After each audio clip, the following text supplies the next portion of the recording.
Hello, welcome to the first pub football of December. Intercity season means the games are coming thick and fast. I'm Miles, this is Jimmy, the show where we talk about the football and we have a couple of beers. Normally we have a glass, but I have a beer advent calendar. So, I've got a Everyday Hero New World IPA from Amundsen Brewery. Pause for advert.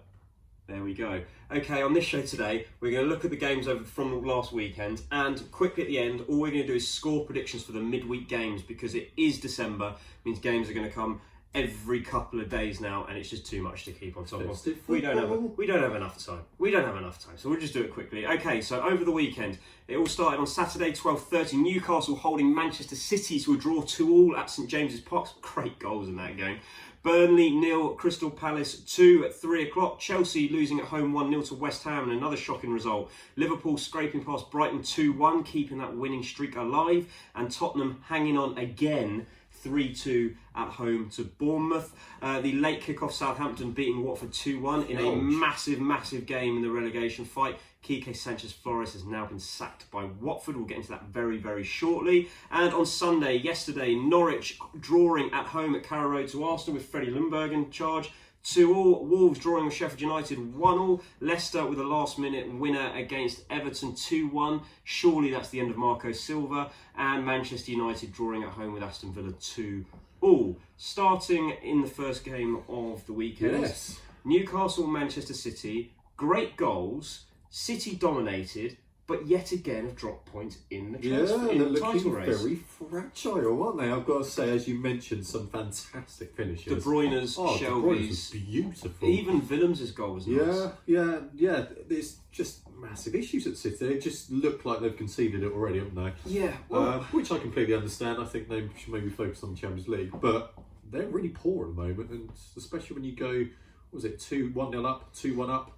You expect them to hold on. Yeah, I mean, at the moment, it shows how Otamendi surely is done with Man City, because not only is he being sacrificed for Fernandinho at the back, but with Rodri injured, they're sacrificing such a vital part of the midfield that they need in Fernandinho when Rodri's out, so that Fernandinho will play at the back with Otamendi on the bench. Surely that's it. Yeah, they're a little bit light on Laporte can't be too far away now, surely. Yeah. But yeah, that has been their Achilles heel, isn't it? The back four, and then obviously who sits in front with Rodri now injured, they're a little bit stuffed. And even people like Bernardo Silva's been pretty poor this season. Yeah. De Bruyne is just about playing all right. But I think they're missing Leroy Sané, because Sané offers them a different option. Yeah. They don't have that different option. They have the same. Yeah, Mahrez does a similar thing to Bernardo Just a bit Silva, quicker, doesn't he? isn't he? Yeah. There's no one who is just an out-and-out winger. Yeah. Even Sterling's now kind of an inside forward in a sense. But you could switch Sterling onto the right-hand side and have Sané flying around the outside on the left. Agreed. Yeah.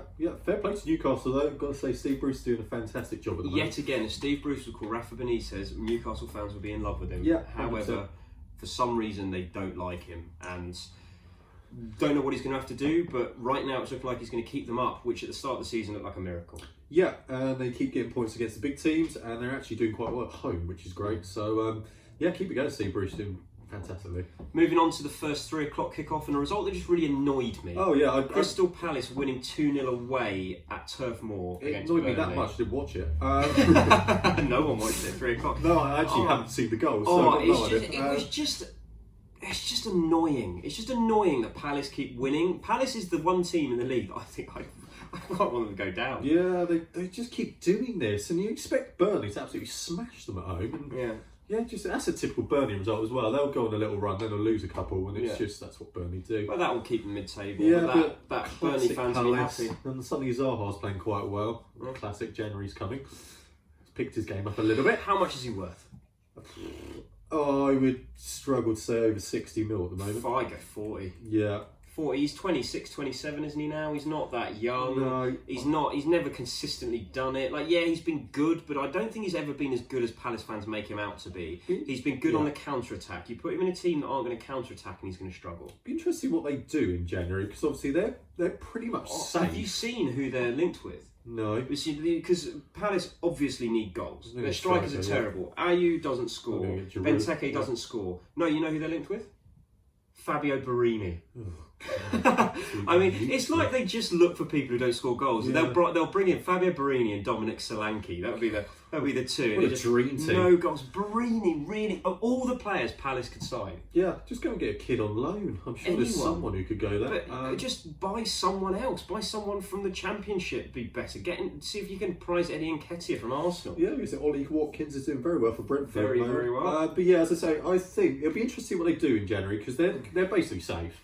Yeah. Would you let Zaha go now? Yes. And I probably would. So I agree with you. Yeah, and then you just go, right, there's 60, 70 mil. They probably will get that. Everton will come in for him. He's not the player they need, but they'll come in for him. No, Arsenal will probably go in for him. Yeah, so we'll... Yeah, annoyingly Palace doing well, and we both hate Palace, so hopefully it comes to an end. Interesting result at Stamford Bridge. Chelsea falling 1-0 at home to West Ham, who'd been in dire straits. I think it was their first win in six or seven. How this happened, it's odd. The great story out of this is David Martin in goal for West Ham.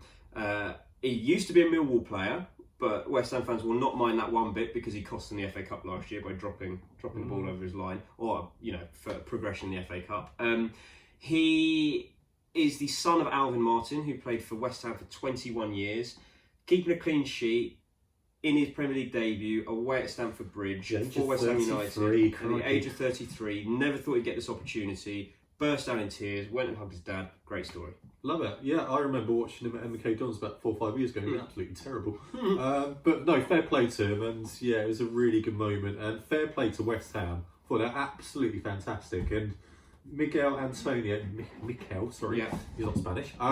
Miguel Antonio was absolutely brilliant. Yeah, and he just does something different, and I love it. The thing, a lot of West Ham fans were calling for him to go up with Sebastian Haller. Oh, you need one up there. However, of the two, he seems to be the most mobile, and he puts it in. He really does. And he had chances. He's just a nightmare to play against, isn't he? Yeah. He's just strong. He's quick. He just causes carnage, doesn't he? Really interesting VAR decision to chalk off his goal, because it did. But any other season before that stupid handball rule came in, it pinging off the post and hitting you like that is never a handball and dropping in. But that's the way it is. As for Chelsea, Giroud played up front, which was surprising. I thought it would be Batshuayi. Yeah, Batshuayi probably should start. I wonder if that means Lampard doesn't trust Batshuayi through 90 minutes. However, Giroud played up front and didn't play very well. They didn't really play to his strengths, to be honest. They kept trying to play him kind of on the last man, and that's not what he does. He brings others into play, and Chelsea just looked a little bit legless, and I get that. Obviously, midweek was quite a big game. And yeah, it might be the first time we look at it and go, ooh. Be the first wobble in what could be a difficult Christmas period now that Tammy Abraham's out. Yeah, and they've got some big games coming up. They've got Arsenal. That's not a big game, but they've got some games coming up. And yeah, we'll see how we go. Liverpool 2, Brighton 1. Yet again, Liverpool not convincing, but getting the job done. Yeah, it's not much. Liverpool becoming what City were at the start of the year. It's just, well, they won. Let's carry on. Yeah, but they're not winning convincingly, and you keep thinking they're going to slip up. I think it's going to click into place. However, maybe a slip up is the thing they need. They need that little kick to be like, hold on, it's not quite working. Maybe that would be the kick that Klopp needs to bring on Oxlade-Chamberlain into the midfield. Yeah, they got their 2 goals from corners, and you just think 2-0 up's done. Yeah, Brighton fought back. Yeah, exactly. Good finish from Duncan. What do you think about the 7-year contract for Potter?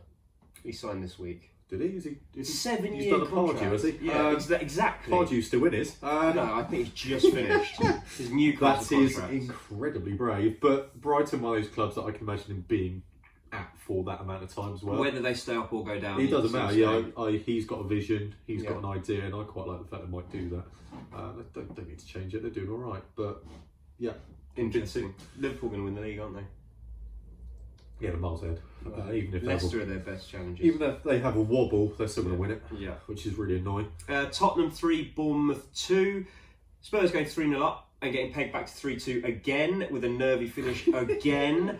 Should have been 3-0. It really should have been 3-0. They had such a good chance. But Vertonghen got back across and blocked it. However, I'm not going to complain. We're scoring for fun at the moment. Everyone said about Mourinho parking the bus. Oh my God, Sissoko scored a cracker as well. Yeah, unbelievable. First goal in 2 years. He took it beautifully. He did take it beautifully. I was a bit worried about him playing on the right, but to be fair, the way he's been playing over the last 18 months, he can play just about anywhere and he'd do a job.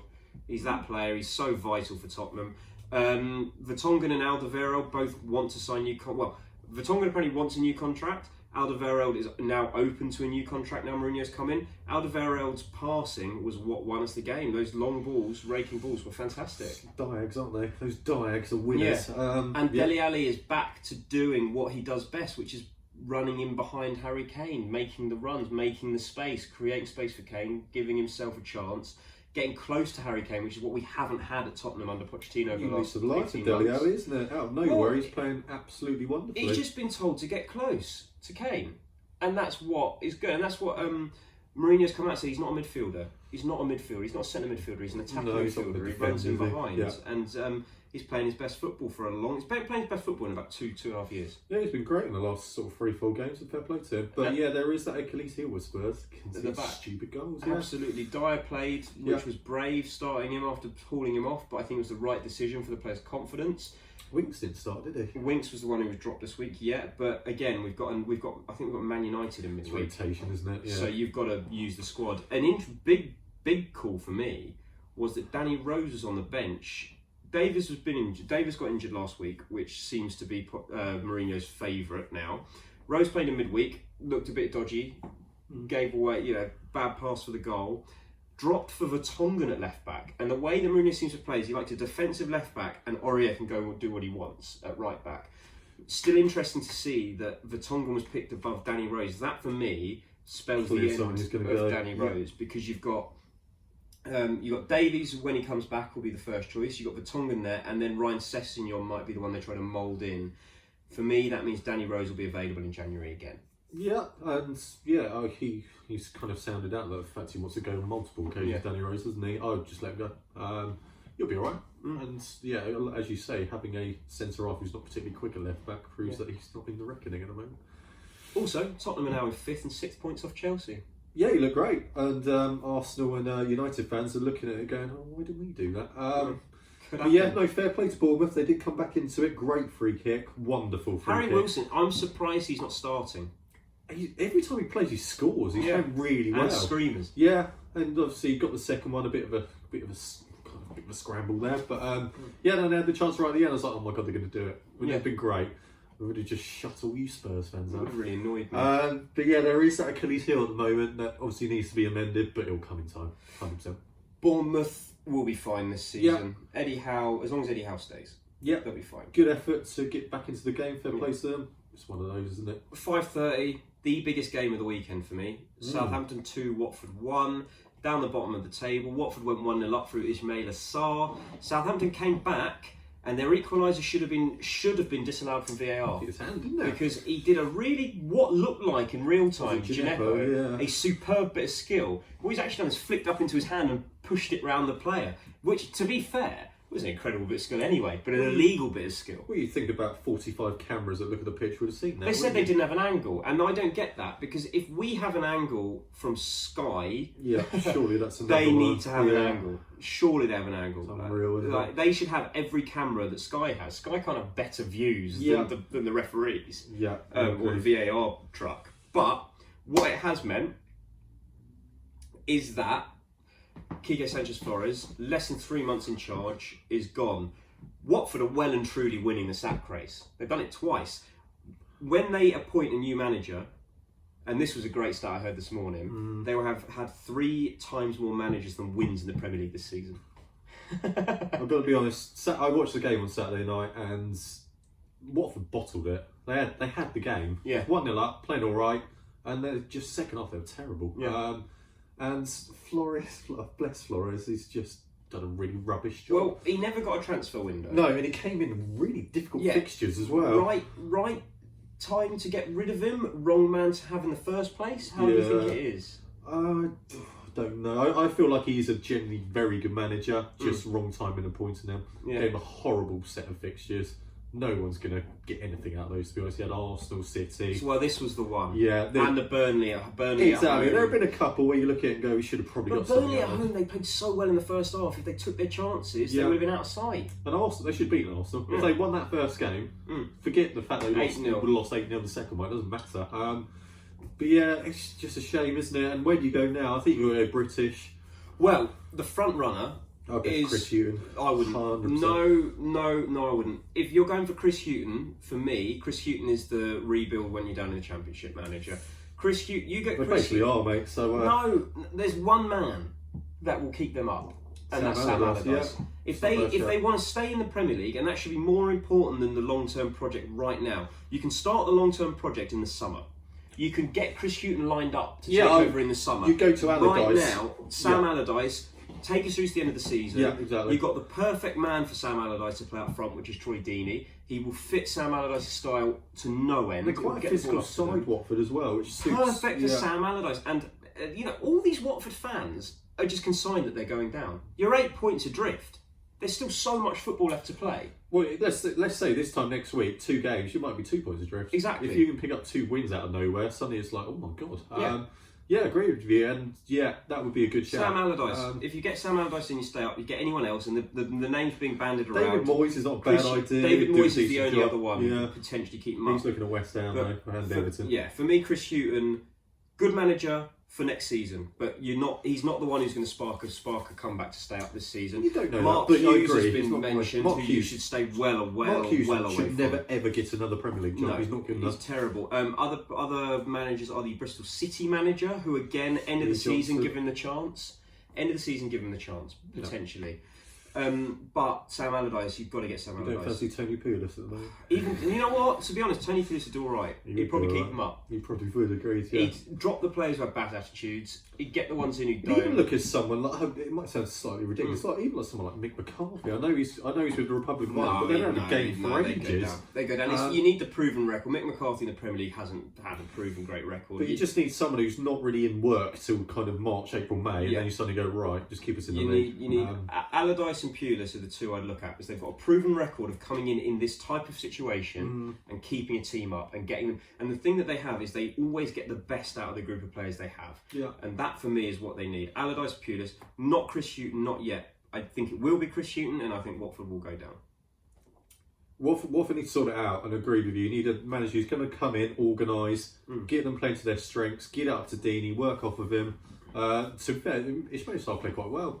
He needs to play more. You can play him off Deeney. Yeah, that's what Allardyce would do. And he's a unit as well. He's like 6'2" or something. For me, Allardyce changes it to a 3-up, and you have Deulofeu and Ismail Sarr off either side of Troy Deeney. Pereira, You go knock it. No, I don't even think you play Pereira at this point. He's not the right type of player for relegation scrap. You have him off the bench.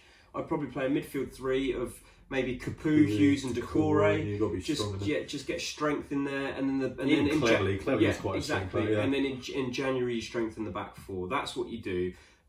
Because what they're going to need to do is use Deeney's strengths, which is getting up to him, getting his elbows in, getting the physical battle won, and tell Deulofeu and tell Ismail Sarr, and if Pereira comes on, tell Pereira, your job is to be there for that second ball. I think you say Watford fans, it's not going to be pretty, but if it keeps you in the league, take it. That's the most important thing. So if Watford go down, even with Chris Hughton, you're not coming back up next season. No, I would expect them You'll to lose keep going half the the other way. squad. Yeah, and it's interesting what the Pozzo family do.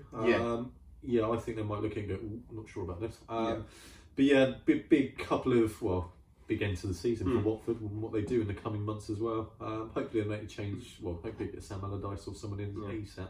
Big win for Southampton. Takes them up to 18th. Great result. Great free kick. Wonderful. I love Ward-Prowse so much. Not good enough for England though. No, but he's a decent footballer. And it's a very, very good result. For Not safe though. No. Especially when you look at the teams ahead of them. Everton are the team above them, and Everton are the team that I look at and I think their change manager they'll be fine. Oh, I would say so. Yeah, their fixtures are horrific coming up in the next. Yeah, month. but there's still the whole second half of the season. Yeah, you can pick up a 12-point gap in the second half. I of the get season, that, but I really fear for Everton, which we'll come on to soon. On Sunday's games, the team that are now second bottom of the Premier League is Norwich City after a home draw 2-2 with Arsenal.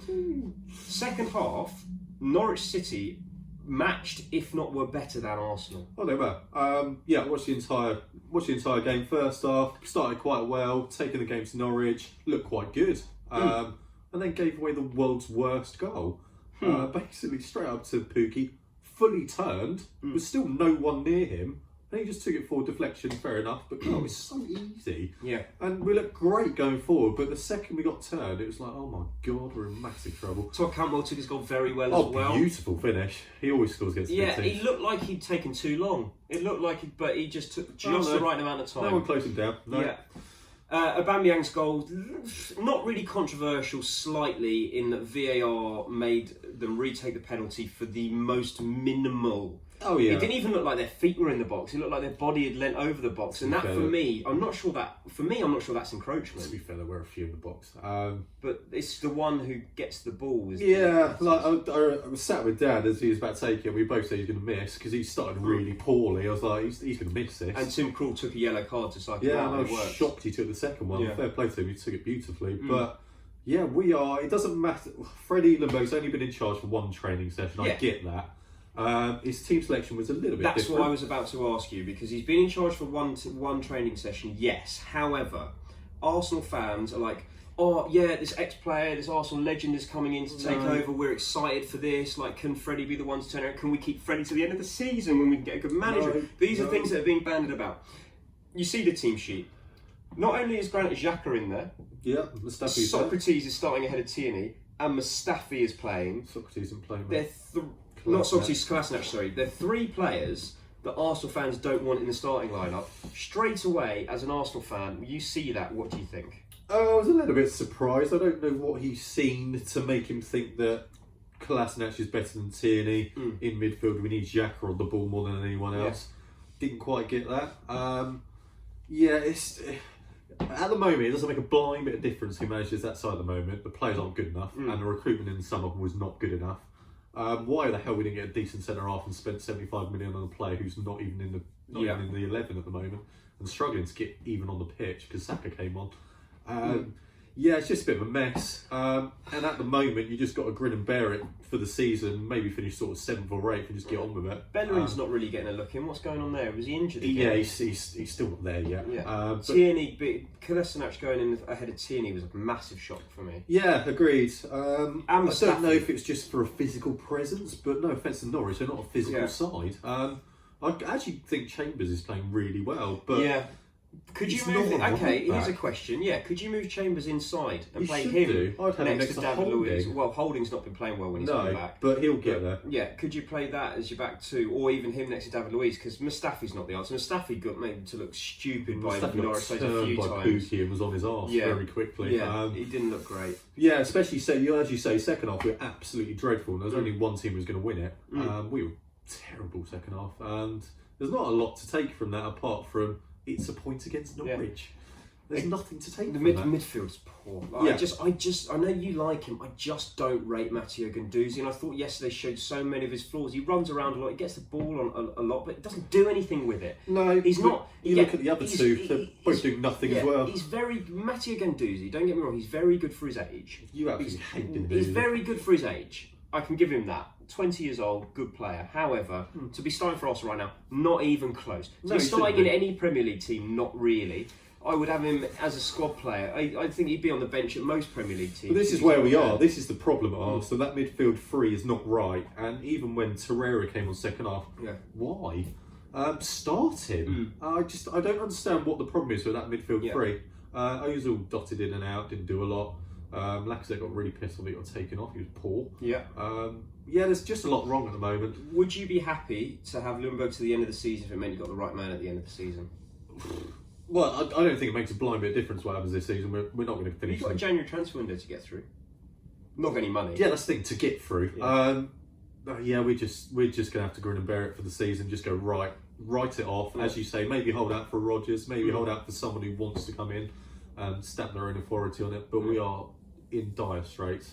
And you even look at the league the other way around and go, we're not far from relegation. I'm going to get to this very, very shortly. But how close you are to relegation. And you look at it and go, cross, I think like Newcastle above us, and Newcastle have had a really mediocre season. But it's just where we are at the moment. We're in absolute diabolical straits, and we've got Brighton in the week, so let's see how it goes. Two teams in good form, Wolves and Sheffield United. Sheffield United, again, haven't lost away from home this season yet. It's been incredible so Good far. result, that. They're Really doing good result. very, very well. 1-1 they drew at Molineux against Wolves. Mousse scoring. I thought he'd be out for a few weeks after limping off in the last game, which was what looked like a muscle injury. However, he came back, scored immediately. Makes you wonder why he didn't get given a chance at Bournemouth, because he's doing very, very well. There's a lot of players who leave Bournemouth who seem to have got better Mings. Yeah. Who else has left there recently? I've gone, he's done quite well. That's all I can think of. That's it. But yeah, Mings and Mousse have suddenly just shot them. because It's like, wow. We both said, Sheffield United, what are you doing bringing in, we talked about McBurney and Mousse, which there's no Premier League experience there. We don't see Premier League goals there. Mousse is flying. Yeah. And that's the thing, isn't it? It's just someone out of the blue scores sort of even 10, 15 goals this year. And if he scores, if you'd said to me at the start of this season that he'll score 10 goals, I would have said he would score 2, 3. We would have gone to the bookies and put a £5 on that and just laughed as we walked out, because that would have been 500-600 to 1 probably. Because he's not been good. But you look at Bournemouth right now; they're playing. I just look at Eddie Howe, must be thinking, I'm giving Dominic Solanke a lot of game time. He's put a lot of patience in with Dominic Solanke. There's a point where you go, you're not good enough. Yeah, and Mousse didn't get a game under him, and he's now flying. As for Wolves, I think they'll be a bit disappointed that it was 1-1. However, they did have European football midweek. They are still just trundling along perfectly fine. They played a lot of games so far, bless them, and it's only going to get even worse over the Christmas period. And the normal goal scorer, Raul Jimenez, put in a hell of a cross for the goal for Doherty. It was a great cross. Great to the back post. But yeah, Wolves and Sheffield United. This is an upper mid-table clash, and this is the type of game that will draw. These are the two teams who are going to finish above Arsenal. Yeah, so they might do. Yeah. We're quickly moving on to a team that are going to finish well above Arsenal, is Leicester City, with a last-minute winner against Everton 2-1. All could have been taken away by an incorrect flag. However, VAR intervened for once with an offside decision. Got it right. Iheanacho, with the zooming in and looking at the lines, they decided that he was onside. Iheanacho, who's been out in the cold this season with a goal and an assist. He had an absolute blinder. Played very, very well. Brilliant. And I'm going to say right now, Everton were very, very unlucky. Yes, they were. They played very well. And that is the reason why Silva will not be sacked this week. That's not a team who's not playing for the manager. No, exactly. The only issue I have with Everton is their midfield three is still wrong. They've got too many attacking players, and they left, was it Tom Davis on his own? Yeah. And he just looked like a lost boy in midfield. Let me just put this into perspective for Everton. And we keep saying Marcus Silva's surely gone now. Everton, yes, they're in 17th. Yeah. They're a place above the relegation zone. 6 points off 5th. That's crazy, isn't it? 6 points off 5th. 2 wins. Yeah.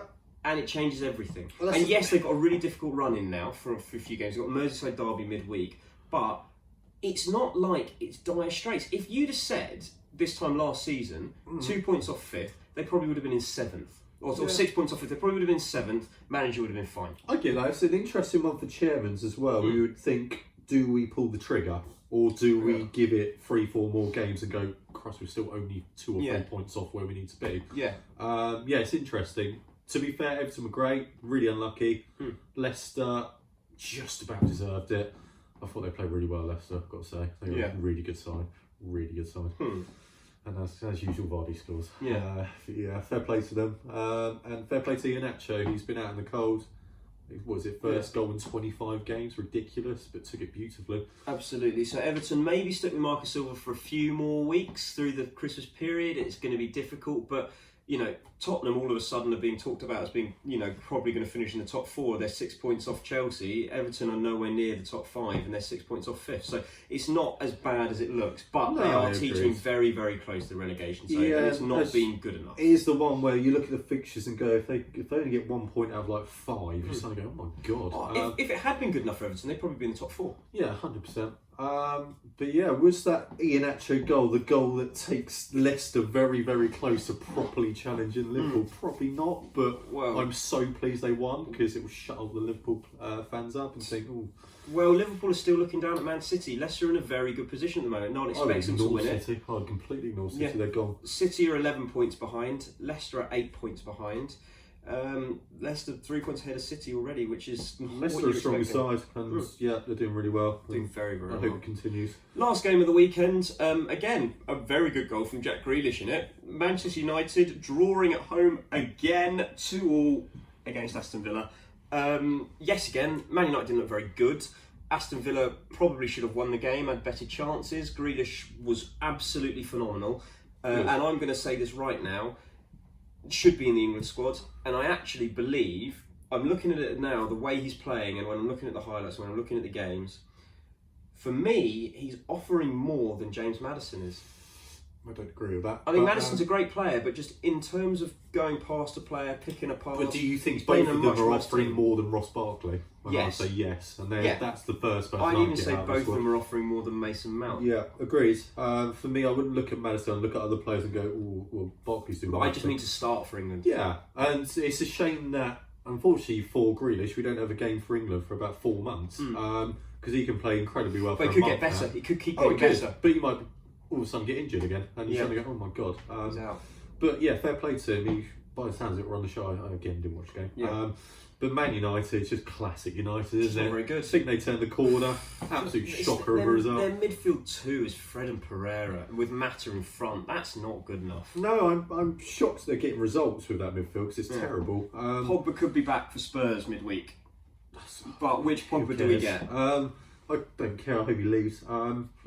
United are in dire straits as well. Yeah. And it's another one. Do you pull the trigger at the moment, or do you give them another sort of 4 or 5 games to go, where are we? Yeah. I would think about getting rid of him. I really would. I reckon they could get Poch as well. Big call. Right, let's look ahead to the games during the weeks. There is midweek fixtures. Oh, loads of football. Tuesday, so tomorrow night, or tonight if you're watching this, or last night if you watch it in a few days. Crystal Palace against Bournemouth, 7:30 kickoff. Very early kickoff for a Tuesday night game. 7:30, Yeah, at Selhurst Park. Well, it's going to be a home win, isn't it? No, Palace have just beaten Burnley. I'm going to go. Bournemouth haven't been winning a lot recently, and I think this is They're a a good away Bournemouth will side. win. Yeah, I wouldn't be surprised either. Give me a score. 2-1 Bournemouth. I was going to say, I'm going to say exactly the same thing. Yeah, I am. I'm allowed to say the same as you. The other game tomorrow, Tuesday night, is at Turf Moor. Burnley hosting Man City at 8:15. 3-0 City. I reckon they're going to turn up and absolutely destroy Burnley. I 3-1. I think Burnley will score because City's defence looks poor, and especially against a big physical team, they'll struggle. They'll turn it on City. On to Wednesday's fixtures, there's quite a few. There's a lot on Wednesday. 7:30 kickoffs, most of them. Chelsea, Aston Villa. Big game, big game. Stamford Bridge. Yeah, Villa played really well last game out. I expect Chelsea to come good 2-1. I think it's going to be 2-2. I think they're going to draw. I think Aston Really Villa have still got play well enough. again. Yeah, I think Aston Villa have got enough, and Chelsea are struggling up front at the moment. Mings, if he plays well, could keep them out. Leicester, Watford. Comfortable home win, 3-0. Yeah, I'm going to go 4-0. It's Watford. Watford have got Hayden Mullins in charge. Yeah, 4-0. Sorry. Man United, Spurs at Old Trafford. That's huge. Huge, not only for Mourinho is going to love that. Really a derby. Oh my god. And I think Spurs are going to do it as well. I think 2-0. Man United will score. Do you think? I think, you know what? I think it's going to be another 3-2. I think we can pick them off, but... Problem is you can't defend very well. No. But Rashford, Martial, James will cause us problems. yeah, especially if you... Depends who you play at fullbacks. Yeah. But yeah, I think you'll do the job. You're better side at the moment. I'm going to go 3-2 Spurs again. 2-0 Spurs, I think you can do it quite comfortably. Southampton, Norwich, big game at the bottom of the table. Huge. That's going to be another home win. I'm going to go away win. The way that I saw Norwich play yesterday, they play out against Southampton, they win the game. If please. Southampton win that, then they might stay up. Score, please. 2-1 home. I'm going to say the same, but away. Norwich City 2-1. Who can score a double? Wolves, West Ham at Molineux, 7:30. 2 even sides. I'm going to go for a 1-1 draw. I was going to say exactly the same Yeah. thing. 1-1. Big game. Liverpool, Everton at Anfield, the Merseyside derby. I wish we could give it more of a hype. Big games in the week, aren't they? I'm going to call it right now. You think it's going to be a draw, do you? I think Everton will get something out of this. I think it's going to be 1-1 because Liverpool aren't playing well. No, I actually don't disagree with that. I think Silva was very unlucky yesterday. Yeah, I'm going to say 2-2. It's going to be a good game. Really good game. We're both going draw. Neither of us see Liverpool winning. No. Liverpool fans will be screaming at us, but they're not playing well. No. And if Everton played like they did yesterday, they can get something out of the game. Fabinho's injured. Alisson's out, isn't he? Alisson suspended for Pickford catching the ball. Idiot. Yeah. So, yeah, there might be an upset then. On to Thursday's game, 7:30. Sheffield United host Newcastle. I think Sheffield United win is 3-1. Yeah, comfortable home win, 2-0. 2-0. Okay, and finally, 8:15. Arsenal Brighton at the Emirates. I think after a couple of days, Ljungberg will get the feel-good factor in and you'll scrape it, but it won't be easy. 2-1 home win. 3-0 home win. I think we're going to turn up. Do you? I do. I think it'd be the one game you suddenly go, oh my God, where's that come from? Yeah. Well, we're actually going to be recording the next episode before that game. However, we will review it at some point. We'll be back on Thursday night. You'll probably see it Friday morning. That's how it normally works. That was Pub Foot with Miles and Jimmy. There's a lot to pack in there, so I hope your brain's not too frazzled. I'm frazzled. I'm fried. We'll be back soon. I'm going to use my nice Everyday Hero New World Amundsen Brewery IPA because the advert again. Say cheers. Cheers.